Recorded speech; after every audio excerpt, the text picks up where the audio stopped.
फैसलाबाद में भी यौम आशूर का मरकजी जुलूस अपने रिवायती रास्तों की तरफ गामजन है। जुलूस के रास्तों में अहले सुन्नत की जानिब से अज़ादारों के लिए हुसैनी लंगर का खुसूसी एहतमाम किया गया है। मज़ीद इस बारे में अपडेट करेंगे डॉन न्यूज़ के नुमाइंदे सज्जाद हैदर। जी सज्जाद।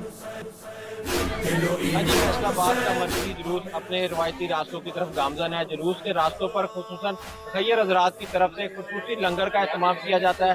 शहर के मुख्तलिफ इलाकों में पानी की तबीलें भी लगाई गई हैं, हलीम नान भी तकसीम किए जा रहे हैं, मगर यहाँ रेलवे रोड पर एक मुनफरद किस्म का जो न्याज है वो तकसीम की जा रही है और वो सिर्फ और सिर्फ चिकन पीस है, बारबेक्यू है। उनके साथ बात करेंगे कब से ये न्याज का सिलसिला जारी है और चिकन के आपने रोस्ट पीस बनाए हैं और ये कब तक जारी रहता है? बिस्मिल्लाहिर्रहमानिर्रहीम।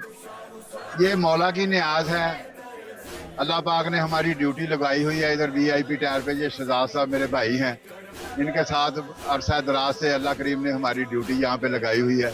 ये गरीब गुरबा के लिए हम खिदमत हुसैन कर रहे हैं और अल्लाह पाक इसको कबूल फरमाए। अल्लाह पाक सबको इस पे अमल करने की तौफीक अता फरमाए और अल्लाह पाक सबको अपने हिफ्ज़ो मान में रखे। जी बिल्कुल, अगर कैमरामैन दिखाए तो ये बड़े बड़े पतीले हैं, इसमें चिकन के रोस्ट पीस तैयार किए गए हैं। इसी तरह लाइव तंदूर भी लगाया गया है, पीछे गर्मा गर्म नान भी दिए जाते हैं और नान के ऊपर रखकर जो है वो तकसीम किए जाते हैं। सिक्योरिटी की बात की जाए तो सिक्योरिटी भी इंतहाई सख्त की गई है। कोई ऐसा इक्का दुक्का वाकयात कहीं भी रूनुमा नहीं हुए और पुलिस की तरफ से 8000 के करीब जो है पुलिस एहलकार ड्यूटी सर अंजाम दे रहे हैं। शहरियों के लिए जो रास्ते बनाए गए हैं, अज़ादार जो है वो उन रास्तों से चेकिंग के बाद दाखिल होते हैं और जो खुसूसन जो जहाँ पे न्याज तकसीम की जाती है वहाँ पे भी बड़ा मुनज़्ज़म तरीके से एक लाइन बनाई जाती है और फिर न्याज तकसीम की जाती है। बहुत शुक्रिया सज्जाद हैदर आपका।